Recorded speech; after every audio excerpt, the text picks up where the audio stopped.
Think Forward. Think Research Channel.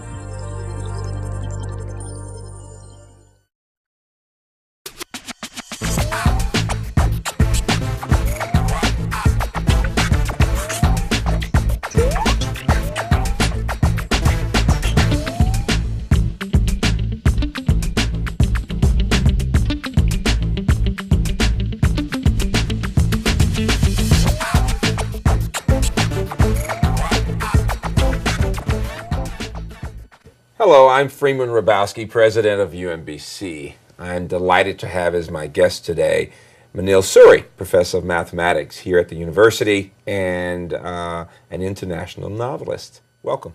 Thank you. You know, it's interesting that I've thought of you for decades now as my colleague in mathematics. But in the past decade or so, all of a sudden you've become this world-renowned novelist, this international figure in fiction. And I suppose the big question is, in light of your success, having had books now translated into 25 languages, and especially in light of this new book, The Age of Shiva, as a #1 bestseller in India, and the great success of The Death of Vishnu, the real question is, how did you get into writing? How did you become this international novelist? Since, as a fellow mathematician, I'm always excited about what you do in mathematics. So explain to us this evolution, if you would. Well, I think when I first joined UMBC, which incidentally is the only job I've ever had, and this was 25, 26 years ago, I realized that I needed something else besides mathematics. I think in today's world, you're really almost shoehorned into one corner, and you're asked to do just one thing. And so it was really a diversion, a hobby, that made me start writing.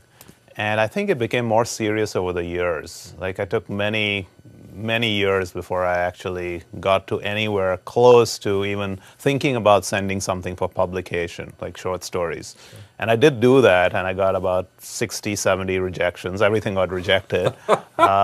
And so it was really luck that also plays a role, because there's a lot of good writing out there, but I somehow seem to have struck the right note at the right time, where Indian fiction was really in the news and coming up. And so a book that I wrote, my first novel, it actually got published, and it got... Go back though, please. Okay. You got all those rejections. Right.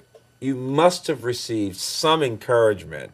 And I'm thinking about young writers as they get those letters of encouragement or those letters of rejection. At what point did you begin to get the encouragement? What kept you going if you were getting so many letters of rejection? I think what kept me going was the fact that I wasn't trying to get published for many years. And this only happened, I only started sending stuff out after I'd started The Death of Vishnu, and I was completely blocked. I had this writer's block, and I said, okay, let me try to publish something, and that'll give me the encouragement. And it didn't, because I got rejections. But luckily, I had a colleague, a friend actually, who teaches at American University, Richard McCann, and he said, he made some good suggestions. One of the things he suggested was to take a writing course with a very well-known author. He's a Pulitzer Prize winner, Michael Cunningham, who was giving this one-week workshop in a place called Fine Arts Work Center in Provincetown. And he's the one who really, he looked at the first 3 chapters of The Death of Vishnu, and he said something to the effect that, okay, you've got to quit your job and just do this. Well, I didn't follow his advice, so I'm still a professor. We are very pleased that you didn't. Yes. But that really, you know, if a Pulitzer Prize winner says that, okay, maybe he has a point somewhere. That's amazing. And the Age of Shiva has done so well, as has The Death of Vishnu. Let's talk about The Age of Shiva. Somehow there is something about your own personal life that's interwoven into that book. Talk about how you developed it. Talk about the trilogy itself and where this fits in your thinking. Yeah, I think when I started writing The Death of Vishnu, the first book, and also in The Age of Shiva, I feel that I have a charge that is to explain India in some sense, or to represent India, not explain it, but just represent it. And India, as you know, is just such a vast country. It has so much diversity. I mean, people talk about diversity here, but go to India and you'll see people discriminate against each other regularly on the basis of, you know, anything you can think of, language, caste, religion, whatever. And if you've ever looked at Indian photographers like Raghubir Singh comes to mind, you'll see that his photographs have a lot of stuff going on, and they have multiple points of view. And so this is one of the challenges that I found very interesting in both the the Death of Vishnu first, and then the Age of Shiva. I mean, when I look at my own life, the place that I grew up, all of that had to come into the first book. When I started the second book, I'd used up everything I knew. That's what happens typically with authors. They use up everything in their first book, and then they have nothing to go on. So like any good author, I decided to plunder, if you will, the lives of my parents. And I started looking at where they came from. I'd grown up with stories about the partition of India into India and Pakistan, which happened on August 15th, 1947. Well, my parents were married on July 10th, 1947. And so they couldn't even open their wedding presents. They just had to flee. And they came to Delhi, and then eventually my father moved to Bombay. And this was always, I thought, great material. It would be great, I thought, to have a story with characters who made a similar trek. And that's what sort of provided the seed. When I actually started writing stuff about the partition, I suddenly realized, okay, their story isn't that interesting, and I need to just go away from that, just use that as a seed, and then maybe even change the setting, maybe change the time setting. So instead of the partition, 1947, I started looking at 1955, where India was a very young country and very male-dominated, but there was a lot of new ideas springing up. And so instead of the story of this couple making this trek, became a story of a woman making a similar journey, an odyssey, if you will, in a very male-dominated world. And you talk about a culture and a country where you have not lived for years. It's very interesting. Talk about your own background and your movement to college here, and how writing as someone, in some ways, in two worlds, between two worlds, has to do research, has to think through how people think differently. Yeah, it's amazing. I left India when I was 20, and of course I go back pretty often. I go back 2 or 3 times a year, so I'm always connected. But you're right, I haven't lived there for a long time. And yet I find that when it comes to fiction especially, when it comes to characters, what I'm always drawn towards are somehow Indian characters and Indian settings. I was writing something for the next book, the third one. I wrote some parts that were set in Pittsburgh because that's where I spent some time. And then last summer I said, these characters would work so much better in India. So now I'm just revising the whole thing and setting it all in India. So there's something about India, about your formative experiences perhaps, that just keeps drawing you back. I mean, they're just so strong, and the sights and sounds and smells, if you will, they're just stuck in my memory, and so that always comes out. But beyond that, I think what happens in India is that anything can happen. There's just so many things going on, so many variables that you can, as an author, you can sort of twist them around or use them or set them in different interesting combinations and make almost anything believable. So the constraints that you're working with are somehow different than I would have in this culture. Mm-hmm. Talk about the notion of a trilogy. Everybody knows you're writing 3 books, right, The Death of Vishnu, The Age of Shiva, and now the third that you're talking about. Talk about that in relationship to the research you're doing and have had to do in having such a deep understanding of issues involving religion and culture. Yeah, it's very interesting. The first book, The Death of Vishnu, it started as a short story. And I'd gone to India, and there was this man named Vishnu who lived in my building, and he lived on the steps, basically. He was very sick, and he actually died while I was there. And I decided, I should write something it was a very sordid death, an unsung death, to make it a little more meaningful. So that's why I started the story. And I was taking a writing workshop, and the instructor said, if you're going to talk about a man named Vishnu, if you have a character named Vishnu, people are going to think about the Hindu god Vishnu. And I felt like protesting. I said, well, half the people in India are named after some god or the other. So that's a little strong. But anyway, that's when I started researching Hindu mythology. which interestingly enough, even though my father was very religious, I never really knew the theoretical parts behind religion. So I had to do a lot of research for that.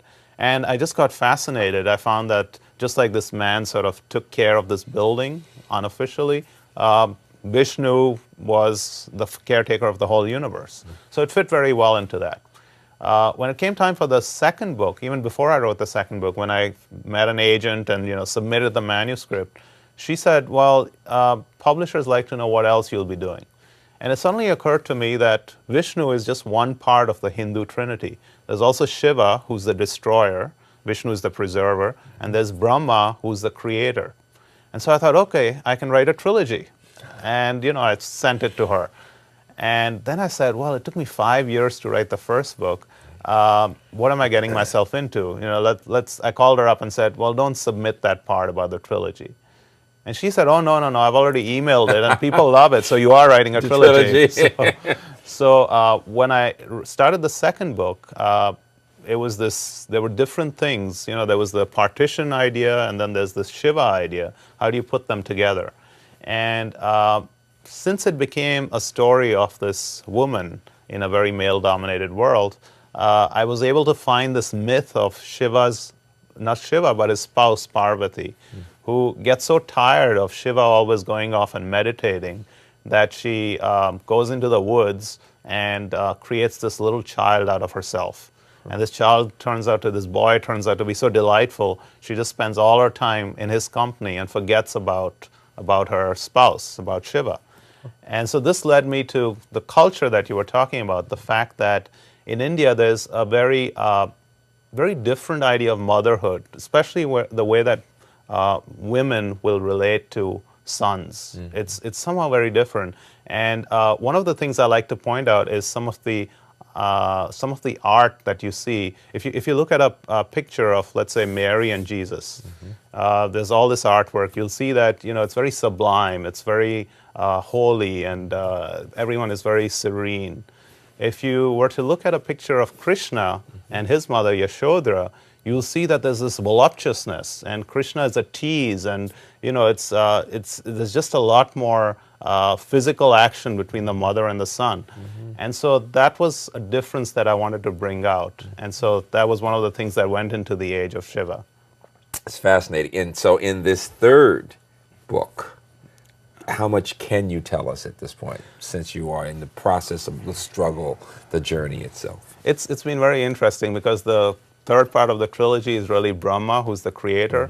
The unfortunate thing is that Brahma was elevated to the Trinity because you need a creator for any story. And no one really worships him. I mean, there are only 2 major temples in all of India for Brahma. And the true third part of the Trinity is really the mother goddess. And she's called the Devi.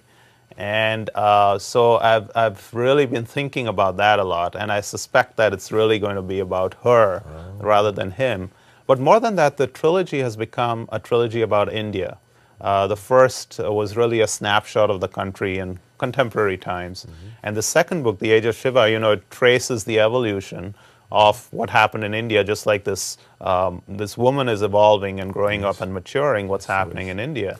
And now the third one, I really want to push into the future. What might happen tomorrow? Like, here's a scene. It's one of the possibilities. You obviously can't predict the future, but this is one of the things that that could happen in the realm of possibility. So that's the way I'm actually working on it. I find it fascinating in reading your books that while one learns a great deal about other cultures, one can see what is common among human beings.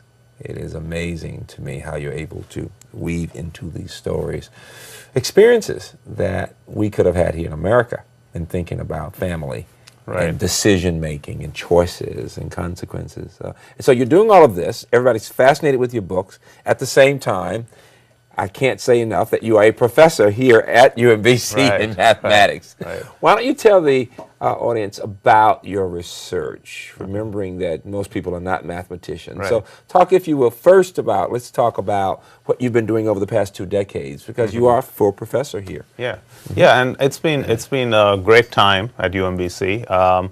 I joined as an assistant professor, and my field is numerical analysis, and the specific subfield is finite elements. And I think it's enough to say that they're a way of solving very complicated equations that engineers often come up with. Yes. If you're building a bridge or something, you don't want it to collapse, and so you have to figure out, if you have a certain load on it, how will the steel bend, and what will be the displacement, the stress, and so on. And so these equations are really, you need a computer to approximate them. And my field actually helps engineers find methods for that approximation. And one of the great things has been that I've been working with an engineer in St. Louis at the University of Washington. And he has a commercial program that engineers use to do these calculations. And so, when he's had a problem or seen something that he can't explain, he's contacted mathematicians. And then, we kind of try our little test problems and then figure out what could be going on. And that can sometimes lead to improvements in the algorithm. So some of these things actually find their way into something that's used by actual people. And that kind of, shows that I think at UMBC we're all applied mathematicians, which has become very dominant in the field because there's just so much computation that's required in today's world. As a fellow mathematician, I'm delighted to hear you talking about math in a clear way that the audience can appreciate. Some of us get goosebumps with that kind of talking, and I'm sure the work with the guy at WashU is giving us a chance to show the applications. But the question is, it seems to me, your career at UMBC has been about not just research, but also about teaching. In fact, you had a piece in the New York Times recently about teaching over a 25-year period. Right. What have you learned about teaching in general and the teaching and learning process in math, but in general, that might be instructive to others? I think the main thing is, there's always two conflicting things in teaching, I find. One is, especially in math, there's just so much knowledge that has to be imparted. So how do you present that? And the easiest way is to just present it. Okay, it's just so much. There's all these things that have to be explained. And then the other thing is to keep people's interest. And I think we've been lucky with certainly higher level math courses where you find that people they're motivated enough, that they're into the subject enough that the interest part is easier to maintain if the math itself is interesting. What I've learned, though, is something outside of UMBC when I've sort of ventured into high schools or middle schools. Yes. And there the interest part gets much harder to maintain, where you really have to have stuff that is compelling and that will yank people away from whatever they're thinking about and really make them concentrate on what you're doing. And so you weave in all these little experiments or props and so on. And so that's been very interesting, trying to take some of that experience from schools and then use it on some of the earlier, like we have this freshman seminar, first year seminar, and there you have, people have just come from school, so they still need that kind of motivation. So to use some of those techniques there, and to use it for a general audience. I think you touched upon the fact that it's so hard to see math in the culture. Yes. It's so hard for people to really relate to mathematicians. That's become a real focal point for me, trying to push math into the popular culture. And it's great to see you just talking about left and right brain thinking in different ways. Some of your new work on taming infinity and the mathematics of fiction. Tell us about how a mathematician / novelist can present material to pull people into both sides of thinking about these issues. Absolutely. The first one, Taming Infinity, this came out of a first-year seminar project that students actually had to do. And the goal was to take something from the curriculum that only a math major would probably see. And this was, the theory behind infinity. And try to present it in a way that anyone could be able to understand if you knew, let's say, fractions, Sure. Something very simple. Sure. And so using animation and cartoons and so on, I think we'll actually show a little clip from that, which is a sort of trailer that I put together from the presentation. Great, great. So.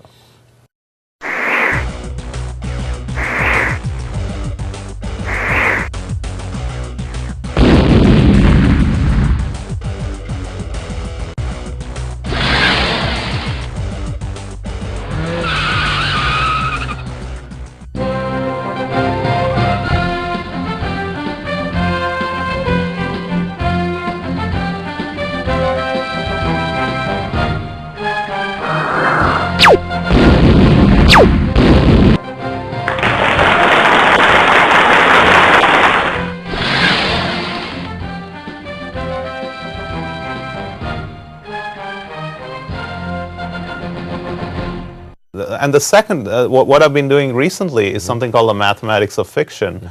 And there it's even less math involved. I mean, here I've just, in that one, I've just taken a very basic idea from mathematics.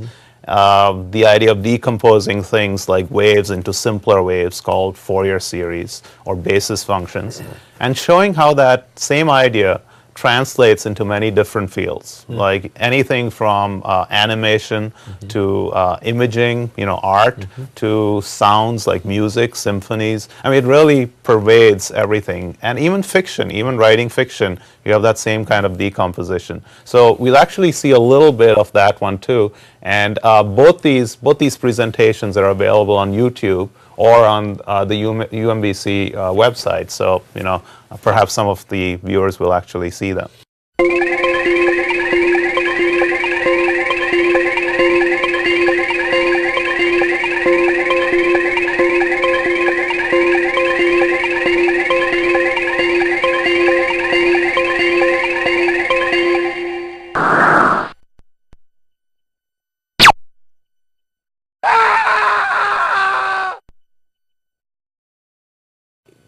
Manil, so many people in our country right now are talking about the need to be as innovative as possible. And the fundamental question is, how do we continue to encourage creativity among our children, our scientists, and Americans in general? Give me some of your thoughts about this relationship between creativity and innovation.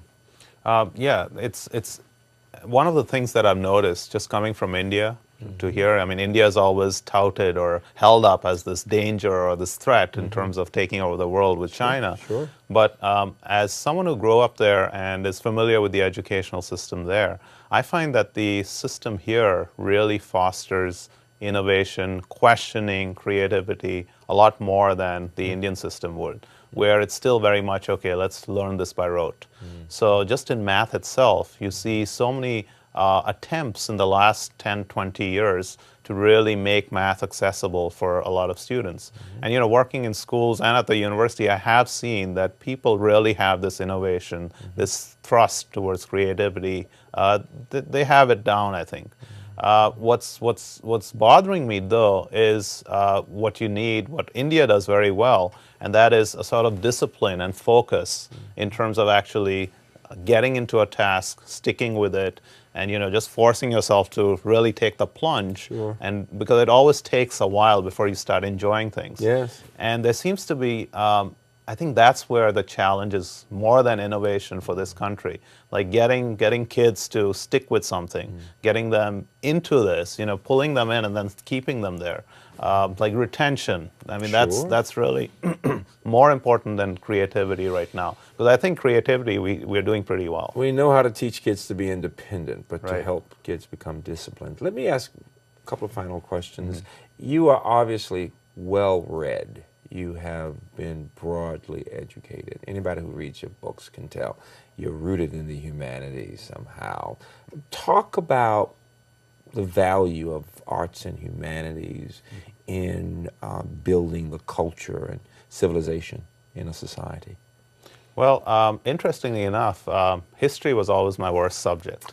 And my mother was a history teacher. Maybe that had something to do with it. And what do you mean worst subject? You Well, I mean, I got A's in everything. The school passing exam, Right. straight A's in everything. Yeah. History, I got a B.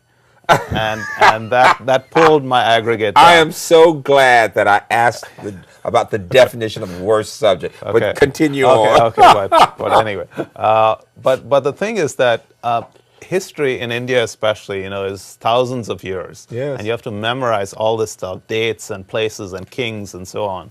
And so I always hated all that memorization. Yes. And again, it was when I was doing the Age of Shiva that I said, okay, I really need to brush up on the history of India since I'm going to be writing about it. And that's when I started reading a few books, which suddenly seemed to be very different. At least these books were very different from the type of texts we were subjected to in school, where these books really looked at it as a story. And really grabbed you and, presented these characters like characters out of a novel, like Nehru and Indira Gandhi and so on. So that really brought to me, perhaps more than anything else, this idea that you articulated, the idea that the humanities have such a role to play if they are presented properly, that they can really involve people. For the first time I saw what they say, that, okay, you really have to understand your past to be able to predict your future. And these ideas, I think, I wish that they had been better imparted while I was growing up, because I find that if someone is curious enough, you can still get them when you're an adult. But I think it's very nice if teachers are motivated enough to present this to students. So I'm not an expert on the humanities, but I think it's only after making this journey through the sciences, through math, through tenure and professorship and all that, to this state, that I can really appreciate the thought that you're bringing up. And to the credit of your mother, the history teacher, and your other teachers, you were given the skills necessary to go back to that work, the reading skills, the thinking skills, and you're doing what we all are doing, and that is continuing to work to learn and grow. Last question. You talked about your development, your parents, the movement from India to Pakistan. It's very interesting thinking about the relationship between one's life and one's history and one's future. What is in the future for Manil Suri, given all that you've been through, given this wonderful 25-year career at UMBC in teaching and research, besides the fact of you're continuing to be a professor at UMBC? Right. Tell me what else. What else will come to this writer and mathematician? Well, right now, I think the thing that's weighing most heavily on my mind is the trilogy. I still have this third part to go. Sure. And, after, hopefully it'll be finished, but it's like between a 15 and 20-year project, so that's a large chunk of my life. But after that's done, I really want to write some more. I have this vision of a book that would really explain mathematics to non-mathematicians and still keep them interested. I really would like to do some sort of, big, dramatic kind of mathematical thing, something like, they have this one book project. I'd like that to be a mathematical work where everyone in a city tries to read the same book. Why not choose something that involves math? So that would be very interesting, get the schools involved and so on. And mainly to try and meld these two things together. It's sort of like my own personal unified theory of everything, where trying to pull the math and the fiction together. I think that's something you actually sort of pushed me into, and it's a quest that I think will take some more years, and I'll be interested in seeing what comes out of it. You've done a great job so far, and the future will be even brighter. We are very proud of you at UMBC, and it's fun talking to you. Thank you. Same here. Thank you.